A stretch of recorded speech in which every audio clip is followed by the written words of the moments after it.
আল্লাহ তাআলা ইরশাদ করেন, ইয়া আইয়ুহাল্লাযীনা আমানু লা তাত্তাখিযুল্লাযীনা ইত্তাখাযু দীনাকুম হুজওয়ান ওয়া লাইবা।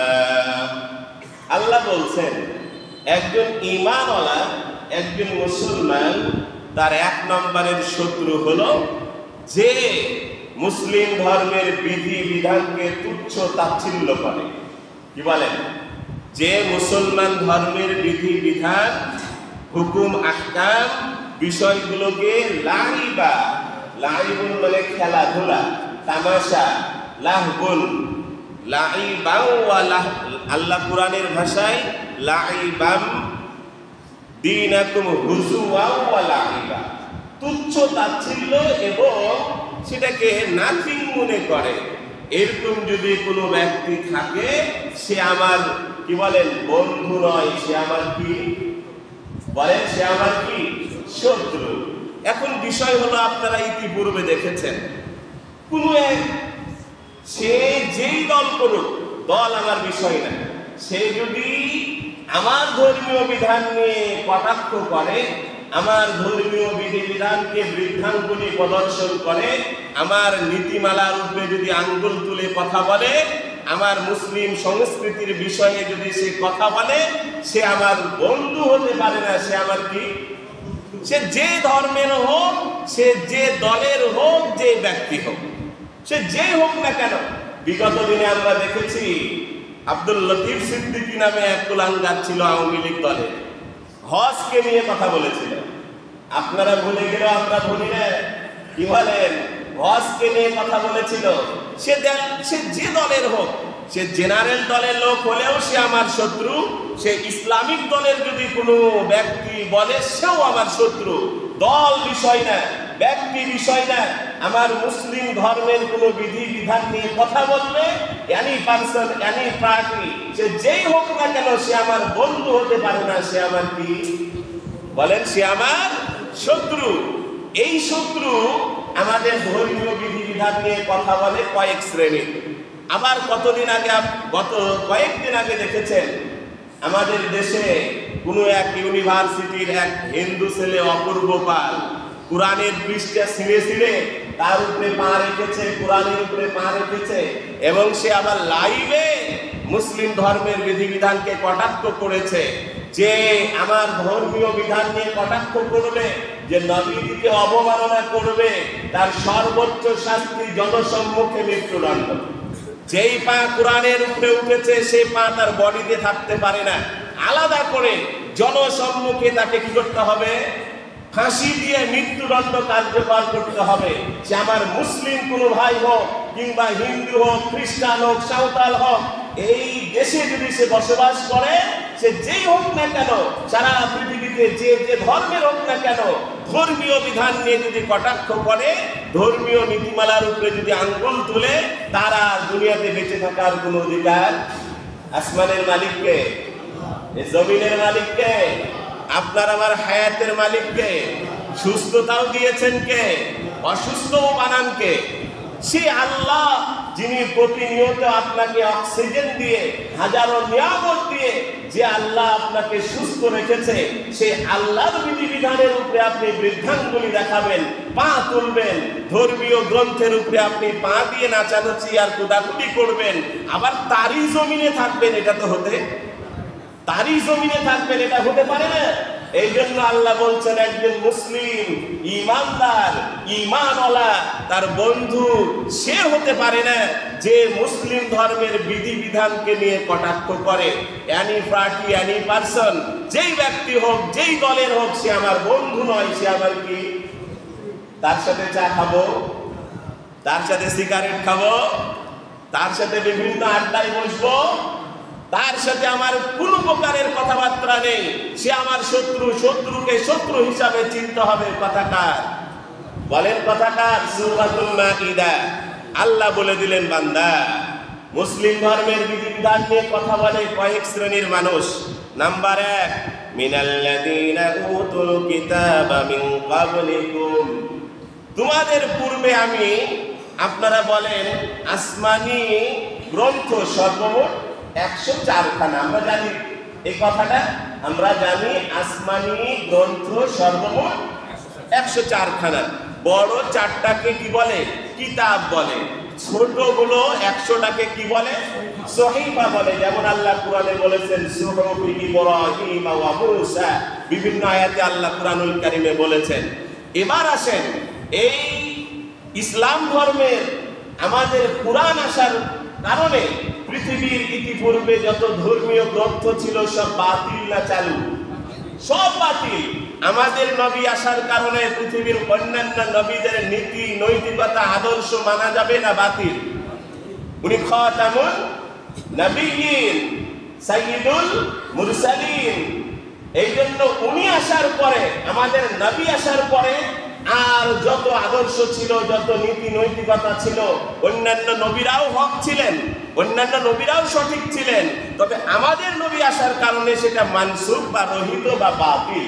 এখন আর ওটা, তাহলে আপনি পূজার মণ্ডপে গিয়ে সেই ইসলামিক দলের লোক হোক আর অন্য দলের লোক হোক, বলতে পারেন কি করে বিষ্ণুও যিনি মুহাম্মদও তিনি? নাউযুবিল্লাহ। বলে নাই?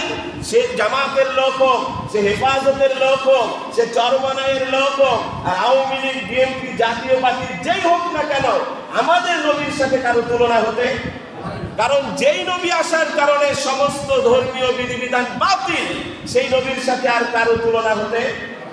আর আপনি যে বলছেন উনিও যা, তোমাদের ইনি যা, আমাদের উনি তা, অতএব এফিক ওফিক। বলে নাই? সে যেই বলুক না কেন, ইসলামী বিধিবিধান সবার ক্ষেত্রে সে যেই দলের লোক হোক না কেন, এরকম যদি কেউ বলে, সে আমার বন্ধু হতে পারে না। সে আমার কি বলেন? সে আমার বন্ধু হতে পারে না, সে আমার শত্রু। কারণ সে আমার ঈমান নষ্ট করছে, সবচেয়ে বড় শত্রু। আল্লাহ বলছেন এক শ্রেণী হলো মিনাল্লাযীনা উতুল কিতাব মিন ক্বাবলিকুম, তোমাদের পূর্বে যাদেরকে আমি কিতাব দিয়েছিলাম ওদের মধ্যে এক শ্রেণী বলে, মানে ইহুদিরা বলবে, খ্রিস্টানরা বলবে, নাসারারা বলবে, বৌদ্ধরা বলবে, হিন্দুরা বলবে, আমাদের মুসলিম বাদে আমাদের পূর্বে যে ধর্মীয় গ্রন্থগুলো এসেছিল তাদের অনুসারী যারা রয়েছে তাদের মধ্যে এক শ্রেণী আমাদের ধর্মীয় বিধিবিধানকে কি করে? কটাক্ষ করে বা তুচ্ছ তাচ্ছিল্য করে বা বৃদ্ধাঙ্গুলি প্রদর্শন করে। অতএব তারা আমার বন্ধু হতে তারা আমার শত্রু। নাম্বার 2, ওয়াল কুফার আউলিয়া, কাফিরুন 1 বছর। যে আল্লাহকে অস্বীকার করেছে সে কি? বলেন, যে আল্লাহকে অস্বীকার করেছে সে কি? কাফের। এর বহু বচন কুফার। যে আল্লাহকে অস্বীকার করেছে, এই কাফেরদের মধ্য থেকে, নাস্তিকদের মধ্যে থেকে এক শ্রেণী মুসলিমের বিধিবিধান নিয়ে, মুসলিমদের হুকুম আহকাম নিয়ে, আহকামাত নিয়ে, আরকামাত নিয়ে তারা কথা বলে, মুসলিমদের সংস্কৃতি নিয়ে কথা বলে।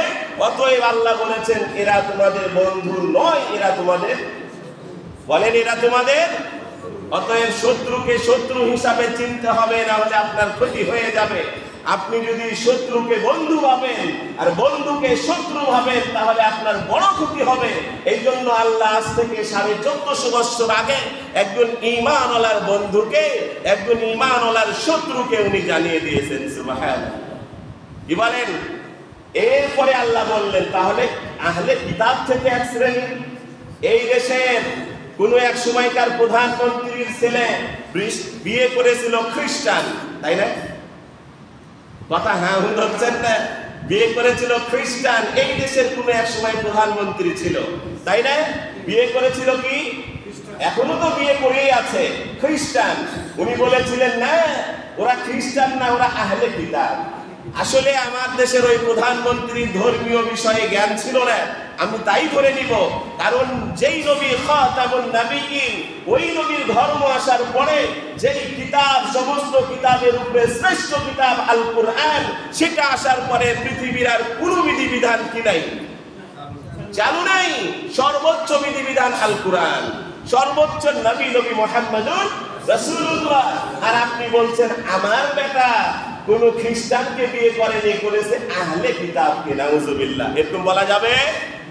বলে এরকম বলা যাবে? সে যেই হোক না কেন, অতএব একজন মুসলমান কোনো অন্য ধর্মের মেয়েকে বিয়ে করতে পারে না। আবার অন্য ধর্মের ছেলে হোক মেয়ে হোক আমার ধর্মের কোনো ছেলে মেয়ের সাথে বিয়ে হতে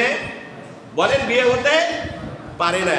এবার আসেন, একটা হলো আহলে কিতাব, তারা এই কাজটা করে। নাম্বার 2 কাফেরেরা করে। আল্লাহ বললেন আত্তাকুল্লাহা ইন কুনতুম মুমিনিন, অতএব হে ঈমানওয়ালারা আমি আল্লাহকে ভয় করো। অন্য কারো ভয় যদি দিলে থাকে সে মুসলিম নয়, সে মুশরিক।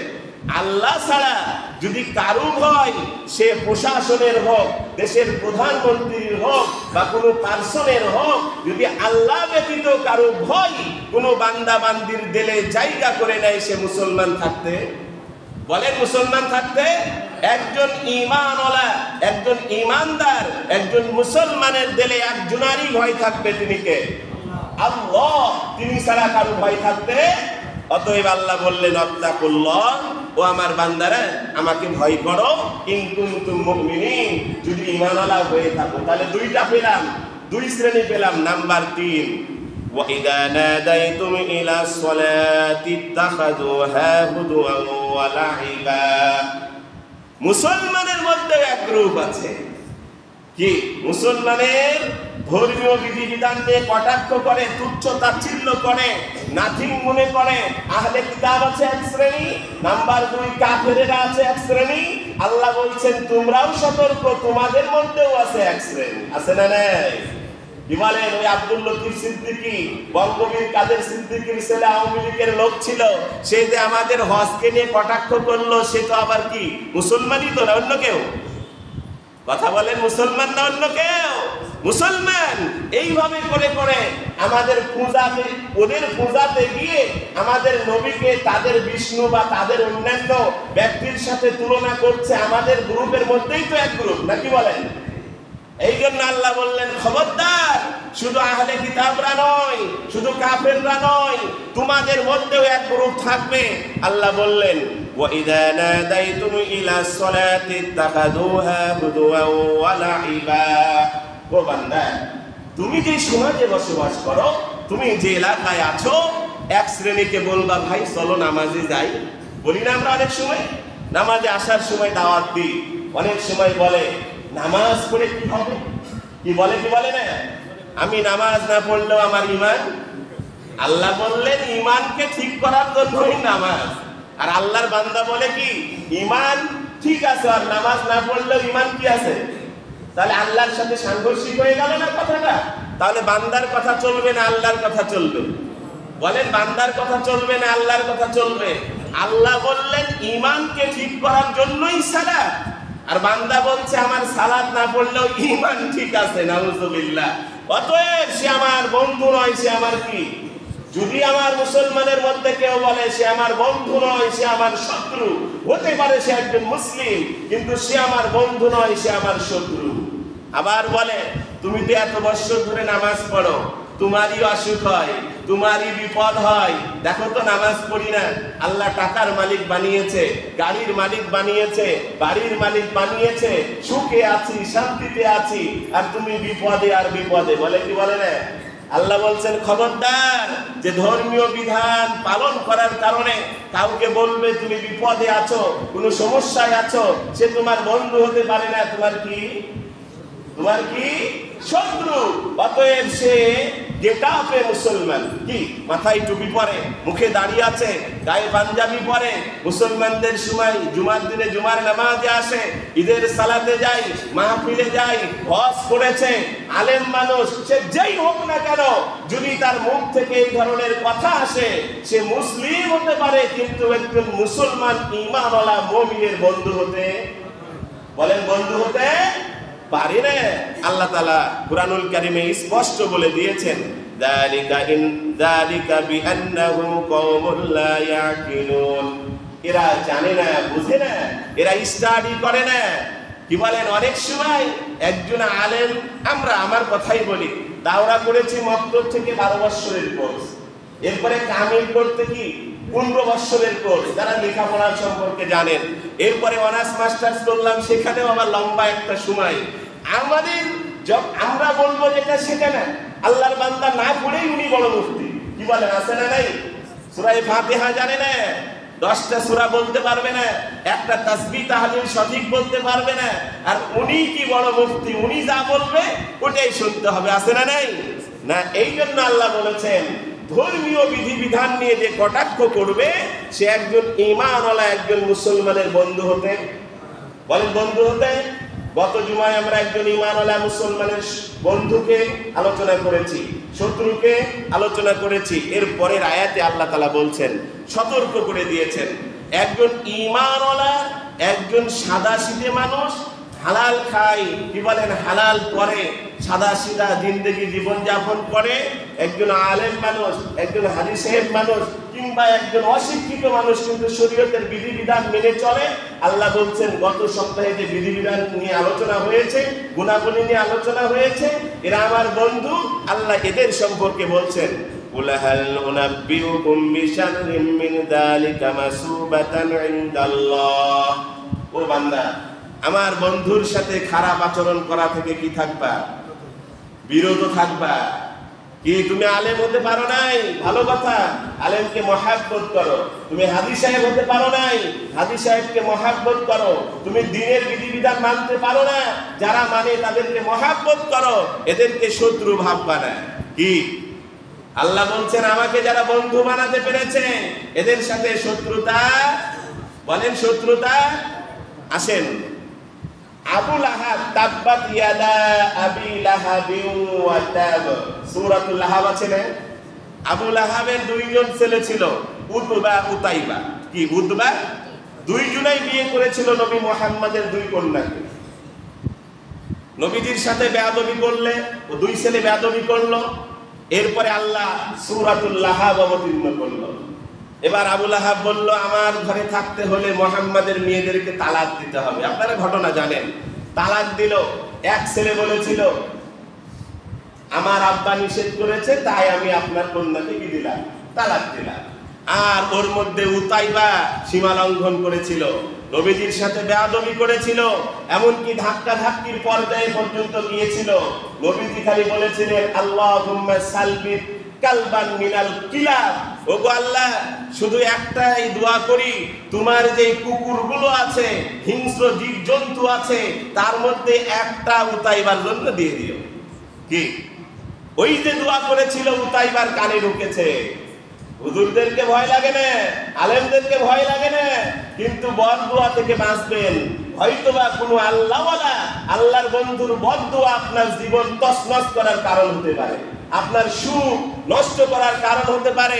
এই উতাইবা, আবু লাহাব উতাইবাকে সঙ্গে করে, আসলে মক্কাতে তো কিছু হয় না, এখনো যায় দেখেন তেমন কিছু নাই, সব ব্যবসা কেন্দ্রিক। স্বামী যখন ব্যবসার জন্য রওনা দিল, আবু লাহাব বলল, দেখো আমার বেটার উপরে তো মুহাম্মাদের বদদুয়া আছে। কি আছে? আমার বড় ভয় হয়। অতএব তাবু গাড়া হলো, সবাই চতুর্দিকে, কাঠিগুলো সব ভিতরে, আর তার উপরে রাখা হলো উতাইবাকে, যাতে কোনো বাঘ, কোনো সিংহ, কোনো হিংস্র জন্তু তাকে আক্রমণ করতে। রাত্রিতে সবাই ঘুমালো, সকালবেলা উঠে দেখা গেল সবাই ঠিক আছে, উতাইবাই নাই। দূরে গিয়ে উতাইবার মৃতদেহ পড়ে আছে ছিন্ন ভিন্ন হয়ে। এই জন্য উলামায়ে ইকরাম নবীজির ওয়ারিস। উলামায়ে ইকরাম বলেন, উলামায়ে ইকরাম নবীজির ওয়ারিস। এবং গত জুমায় যে বয়ানটা করেছি, ওই তিন গুণওয়ালা মানুষ আল্লাহর বন্ধু। আল্লাহ বলছেন, আমার বন্ধুর সাথে বর খারাপ আচরণ থেকে দূরে থাকো, কারণ এরা যদি তোমার জন্য একটা বরদোয়া করে, তোমার জীবন শেষ হওয়ার জন্য যথেষ্ট। শুধু তাই না, আপনারা জানেন এক কাফের ঘোড়া লালন পালন করছিল। একজন বলেছিল, কি এই যে তুমি ঘোড়া এত যত্ন করে লালন পালন করছো, তোমার উদ্দেশ্য কি? বলেছিল, আমি জিহাদের মাঠে নবী মুহাম্মদকে হত্যা করব। নাউযুবিল্লাহ। নবীজিকে বলা হলো, নবীজি বললেন, সে কি হত্যা করবে? আমি তাকে জিহাদের মাঠে হত্যা করব। কি সে কি হত্যা করবে? আমি হত্যা করব। ওর কানে পৌঁছে গেল। সেদিন থেকে জান কি, কারণ নবী মুহাম্মদ তো মিথ্যা বলে না, যা বলে কি উলামায়ে ইকরাম যে পথে চলে মোটামুটি চলে, নাকি বলেন? আপনার মতো তো এলোমেলো চলে না, কি বলেন? কথা ঠিক কি না? তো নবী মুহাম্মাদের কথাটা যখন তার কানে গেল, তখন থেকে সে জিহাদের মাঠে যখন নবী মুহাম্মদ সাল্লাল্লাহু আলাইহি সাল্লামকে হত্যা করবে, যখন নেজা নিয়ে নবীজির দিকে আসছিল, সাহাবা ইকরাম প্রোটেকশন দেওয়ার চেষ্টা করলো। নবীজি বললেন ছেড়ে দাও, তার নিয়াত আমাকে মারা, আর আমি একদিন বলেছিলাম আমি তাকে মারবো। একজন সাহাবীর থেকে নেজা নিয়ে খালি ছেড়ে দিলেন, ঘাড় ছুঁয়ে গেল। আর সেই ব্যথায় কাতর হয়ে আসার পথে কি হলো, মারা গেল। এই জন্য আল্লাহ তাআলা বলছেন খবরদার আমার ওলিদের সাথে, আমার বন্ধুদের সাথে শত্রুতা, বলেন শত্রুতা রাখবা না। উলামায়ে কেরামের সাথে শত্রুতা রাখবা না। হয়তোবা কোনো একটা কথা, কোনো একটা বদদুয়া তোমার জীবন ধ্বংসের কি হবে। আল্লাহ কুরআনুল কারীমে বলছেন মাসুবাতান ইনদাল্লাহ মাল্লানাহুল্লাহ, আমার ওলিদের সাথে, আমার বন্ধুদের সাথে, যারা আমাকে বন্ধু বানাইতে পেরেছে, এদের সাথে যদি আমার কোনো বান্দা বান্দি শত্রুতা রাখে, আমি আল্লাহর তরফ থেকে একটা আযাব, লাআনাতুল্লাহ, আমি আল্লাহর অভিশাপ তার উপরে আজ হোক কাল হোক পড়বেই পড়বেই পড়বে। নাউযুবিল্লাহ। তাহলে এক নম্বর কি শাস্তি? আল্লাহর অভিশাপ। কি শাস্তি?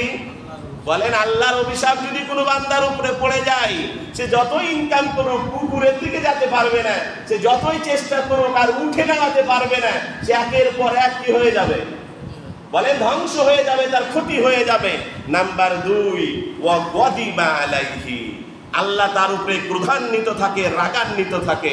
আল্লাহ শুনেন, যাকে দেখতে পারা যায় না তার হাঁটন কি হয়, একটা কথা আছে না, যাকে দেখতে পারা যায় না তার কি হয়, হাঁটন বাঁকা হয়। তো আল্লাহর বরদুয়া আপনার উপরে যখন পড়ে যাবে, আল্লাহ যখন আপনার উপরে ক্রোধান্বিত হবে, রাগান্বিত হবে, ওয়া গাদিবা আলাইহি, আপনি যেটাই করেন আল্লাহর ভালো। এই জন্য আল্লাহর বন্ধুদের সাথে, যারা আল্লাহকে বন্ধু বানাইতে পেরেছে, যারা নামাজ কালাম পড়ে, সাদা সিধা জিন্দেগি গড়ে, সুদের সাথে সম্পৃক্ত নাই, মানুষের ক্ষতি করে না, হতে পারে অশিক্ষিত, হতে পারে আনপড়, লেখাপড়া জানে না, সে কিন্তু আল্লাহর বন্ধু। এদের সাথে শত্রুতা করা, এদের সাথে শত্রুতা রাখা, আল্লাহ কুরআনুল কারীমে বলছেন বান্দা ওয়া জাআলা মিনহুমুল কিরাদাতা ওয়াল খানাজিরা, পৃথিবীতে যুগে যুগে আমার বন্ধুদের সাথে খারাপ আচরণের জন্য আমি বানর বানিয়েছি। আছে না ঘটনা, আপনারা পড়ে নেবেন। কি আছে না, দাউদ আলাইহিস সালামের যুগের ঘটনা আপনারা পড়ে নেবেন। আমার বন্ধুর সাথে খারাপ আচরণের কারণে আমি কি বানিয়ে দিয়েছি, বানর বানিয়ে দিয়েছি। এক জাতিকে খানাজির, খিনজিরুন শুকুর, খানাজির বহুবচন, আমি এক জাতিকে অন্য রূপ দিয়ে শুকুর বানিয়ে দিয়েছি। অতএব খবরদার আমার বন্ধুদের সাথে খারাপ আচরণ করো না। কার কথা, কার কথা? আপনি তো মনে করেন সাদা সিধা মানুষ, লেখাপড়া জানে না, চালাক লাই, ওই নামাজ পড়ে, রোজা করে, আর মনে করেন হালাল পন্থায় চলে, ওর না আছে সিসি লোন, না আছে ব্রাকে লোন, না আছে এনজিওতে লোন। আপনি তো মনে করছেন সে নাথিং পারসন, কিন্তু সেই আল্লাহর কাছে কি। এই জন্য যারা সাদা সিধে জিন্দেগি জীবন যাপন করে, হালাল পন্থায় চলে, নামাজ কালাম নিয়ে থাকে, সালাম কালাম নিয়ে থাকে, সত্য পথে চলার চেষ্টা করে, এদের সাথে বেয়াদবি করা, এদের সাথে শত্রুতা রাখা যাবে না। কারণ যুগে যুগে আল্লাহ বানর বানিয়েছে এক শ্রেণীকে, এক শ্রেণীকে বানিয়েছে খিনজির। নাম্বার 3 আল্লাহ বলছেন ওয়া আবাদাত তাগুত, আমার বন্ধুদের সাথে শত্রুতা রাখার কারণে আমি তোমাকে আর আমার ওলি না বানিয়ে শয়তানের বন্ধু বানিয়ে দেব। নাউযুবিল্লাহ।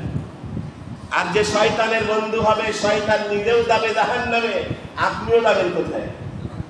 আল্লাহ শুধু তাই বলে নাই, উলাইকা শাররুম মাকানা, শাররুম মাকানা ওয়া আদাল্লু আন সাওয়াইস সাবিল, আমি হক পথে থেকে, যেটা ইহদিনাস সিরাতাল মুস্তাকিম, সেখান থেকে আমি ওকে পিচ্ছিল করে দিব, ওকে মনে করেন ফেলে দিব, ওর দিক হারিয়ে দিব, দিয়ে ওই পথভ্রষ্টতার দিকে চলে যাবে। নাউযুবিল্লাহ। আল্লাহ তাআলা কুরআনুল কারীমে বলছেন, তাহলে এখন আমরা বন্ধুকে, শত্রুকে, আল্লাহর বন্ধুর সাথে, আল্লাহর বন্ধুদের সাথে শত্রুতা রাখলে কি ক্ষতি সেটা জানলাম। এবার আল্লাহ বলছেন আমার বন্ধুদের এবং উলামায়ে কেরামের কিছু দায়িত্ব আছে। শেষ, আজকের আলোচনা শেষ করবে আয়াত বলে। একই সূরায় লম্বা আলোচনা আল্লাহ করেছেন, বলছেন এই যারা আমার বন্ধু হতে পেরেছে, মানে যারা সালাম কালাম নিয়ে থাকে, নামাজ রোজা নিয়ে থাকে, যারা উলামায়ে ইকরাম যারা মনে করেন দিনের পথে চলার চেষ্টা করে, আল্লাহ বলছেন এদের কিছু কাজ আছে। وَإِذَا جَاءُوكُمْ قَالُوا آمَنَّا وَقَدْ دَخَلُوا بِالْكُفْرِ وَهُمْ قَدْ خَرَجُوا بِهِ وَاللَّهُ أَعْلَمُ بِمَا كَانُوا يَكْتُمُونَ وَتَرَى كَثِيرًا مِّنْهُمْ يُسَارِعُونَ فِي الْإِثْمِ وَالْعُدْوَانِ। আল্লাহ বলছেন আমার বন্ধুরাও তো একই সমাজেই থাকবে, নাকি বলেন? যেই সমাজে শয়তানের লোক থাকবে সেই সমাজে তো আল্লাহর দলেরও লোক থাকবে, নাকি বলেন? তাই না? সমাজ তো একটাই, দুনিয়া তো একটাই। কিছু লোক থাকবে শয়তানের পক্ষে, কিছু লোক থাকবে আল্লাহর পক্ষে।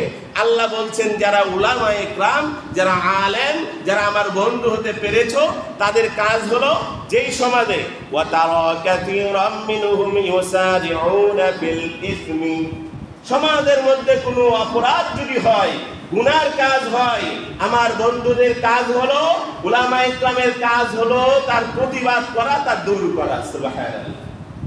বলেন আলেমদের সাথে আপনাদের শত্রুতা কি জমি জমালিয়া? বলেন জমি জমালিয়া? আমার কি জমি আপনাদের পাশে আছে? না, কিন্তু আপনার দলের বিপক্ষে বলে, এটাই আপনার রাগের কারণ। কারণ আপনার দল অন্যায় করে, আপনি অন্য পথে আছেন। কোরআনের পক্ষে আসার জন্য বলে, নবীর পক্ষে আসার কথা বলে, জান্নাতের পথের কথা বলে, জাহান্নাম থেকে বাঁচার কথা বলে, এই জন্যই রাগান্বিত হন। কিন্তু আল্লাহ যে দায়িত্ব দিয়েছে শুধু আলেমদেরকে না, যারা নামাজ কালাম দিয়ে থাকেন, এরপরে শরীয়তের উপরে চলার চেষ্টা করেন, তাদেরও একই দায়িত্ব। সূরাতুল মাইদায় আল্লাহ বলেছেন ইসমি, সমাজের মধ্যে নাচ হবে, গান হবে। অনেক সময় বাজারের এই মনে করেন মাঠে নর্তকী এনে নাচানাচি কুদাকুদি করবে। তাহলে এখন দায়িত্ব কার এটা দূর করা? বলেন কার? যারা আল্লাহর বন্ধু তাদের, যারা উলামায়ে ইকরাম তাদের। সে যেই দলের লোক করুক, যেই ব্যক্তি করুক, যদি এমন হয় আপনার বাড়ির পাশে একটা অনুষ্ঠান, নাচানাচি কুদাকুদি অশ্লীলতা, তাহলে দূর করতে হবে কাকে? যারা আল্লাহওয়ালা, যারা ধর্মীয় বিধিবিধান মানে, এবং ওই সমাজে যারা আলেম ওলামা আছে, ওটা দূর করার দায়িত্ব কে দিয়েছে? এই জন্যই তো আলেমরা কথা বলে, এই জন্যই তো ভালো মানুষরা কথা বলে, না হলে তো ঠেকা পড়েছিল না আপনাদের সাথে আমাদের দ্বন্দ্ব করার। কিন্তু আল্লাহ যে আমাদেরকে দায়িত্ব দিয়েছে, আল্লাহ বলছেন এরপরে ওয়াল উদওয়ান, সীমা লঙ্ঘন। কি বলেন? নামাজ পড়া এটা ইসলামের সীমা, নামাজ না পড়া এটা কি? সীমা লঙ্ঘন। অতএব আপনি নামাজ পড়েন না আমরা তো বলবোই, কারণ আল্লাহ দায়িত্ব দিয়েছে। হজ করা টাকা হলে হজ করাটা সীমা, আপনি হজ করলেন না, সীমা লঙ্ঘন করলেন, তো আপনার তো হজের কথা বলবোই। কি বলেন? ইসলামিক নীতি নৈতিকতা আদর্শ মানে একজন মুসলমানের জন্য ফরজ, আপনি মানছেন না, আমরা তো মানার জন্য বলবোই। কি বলেন? আপনি যাকাত দেন না, আল্লাহ অর্থের মালিক বানিয়েছে। যারা আল্লাহর বন্ধু, যারা উলামায়ে ইকরাম, আল্লাহ যে তাদেরকে দায়িত্ব দিয়েছেন যে তোমার টাকা আছে তুমি যাকাত দাও, এটা তো বলবোই। আল্লাহ বলছেন শুধু তাই না, ওয়া আকলিহিমুস সুহতা, সুদ। কি বলেন? কি সুদ? মনে করেন মার্কেট মালিক সিকিউরিটি নিচ্ছে, এটা শরীয়তে নাই, এটা তো হুজুর বলবে।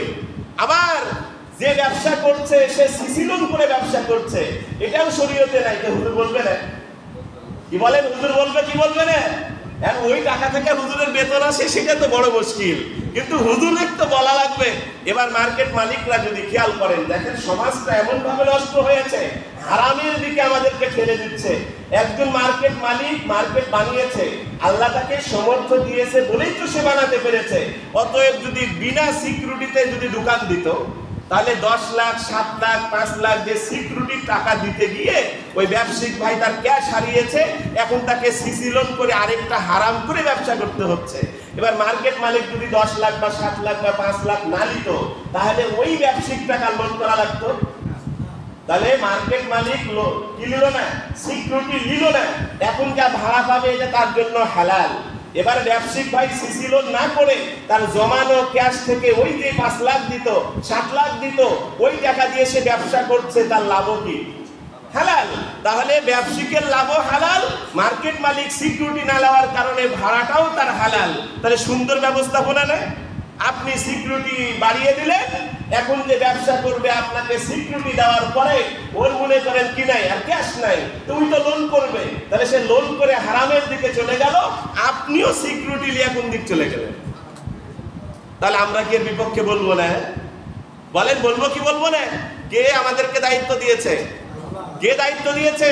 আল্লাহ। তাহলে যেই সমাজে অপরাধ হবে, যেই সমাজে সীমালঙ্ঘন হবে, যেই সমাজে সুদের মতো কারবার হবে, অবৈধ কিছু হবে, আল্লাহ বলছেন লাউলা ইয়ানহাহুমুর রাব্বানিয়ুনা ওয়াল আহবারু আন কাউলিহিমুস ইসমা ওয়া আকলিহুমুস সুহতা লাবিসা মা কানু ইয়াসনাউন। যেই সমাজে এই ধরনের কাজ হবে, যদি সেই সমাজের আলেমরা বাধা না দেয়, সেই সমাজের আল্লাহওয়ালা ব্যক্তিরা যদি বাধা না দেয়, আমার পথে চলনেওয়ালা মানুষরা যদি বাধা না দেয়, আল্লাহ বলছেন সে আলেম হতে পারে কিন্তু আমার কাছে পছন্দনীয় নয়। সে ধার্মিক হতে পারে, ধর্মীয় বিধিবিধান পালন করতে পারে, কিন্তু আমার কাছে পছন্দনীয় নয়। অতএব চোখের সামনে অপরাধমূলক কোনো কাজ হলে, সীমালঙ্ঘনমূলক কোনো কাজ হলে, গুনার কোনো কাজ হলে, সুদি কারবারি হলে, তাদেরকে বাড়ি ভাড়া না দিয়ে বরং প্রতিহত করা দরকার কি দরকার নেই? বলেন সেই ব্যবস্থার বিপক্ষে বলা দরকার কি দরকার নেই? যদি না বলেন, আপনারা জানেন মুসলিম শরীফের মধ্যেও এসেছে, মিশকাতেও একটা হাদিস এসেছে, আল্লাহ রাসূলকে জিবরাইল আলাইহিস সালামকে বলা হলো ওই এলাকাকে কি করো, উল্টিয়ে দাও, উল্টিয়ে দাও। তো জিবরাইল আলাইহিস সালাম বললেন, ইয়া আল্লাহ, ওখানে একজন মানুষ আছে আবেদ, কি আবেদ, তরফাতুল আইন, চোখের পলক পরিমাণও গুনাহ করে না, ওকে কি করব? ওকে কি করব? বাকি রেখ না হলে উল্টায়া দিলাম, কিন্তু আল্লাহ আপনার যে একজন খাস বান্দা আছে, ওকে কি করব? আল্লাহ বললেন আগে ওকে তারপরে কওম। কি আগে ওকে তারপরে কওম? কারণ মানুষ সুদি কারবারে জড়িত, মানুষ বেনামাজি হয়ে যাচ্ছে, দিন থেকে দূরে সরে যাচ্ছে, জাহান্নামের পথে চলছে। আল্লাহর ওই বান্দা নিজেই ইবাদত নিয়ে ব্যস্ত থাকতো, মানুষকে নামাজের কথা বলে নাই, সুদি কারবারের বিপক্ষে বলে নাই। সমাজে যত অনৈতিক কাজ হতো, এরপরে অপরাধমূলক কাজ হতো, দুর্নীতি হতো, এগুলো নিয়ে কথা বলে নাই।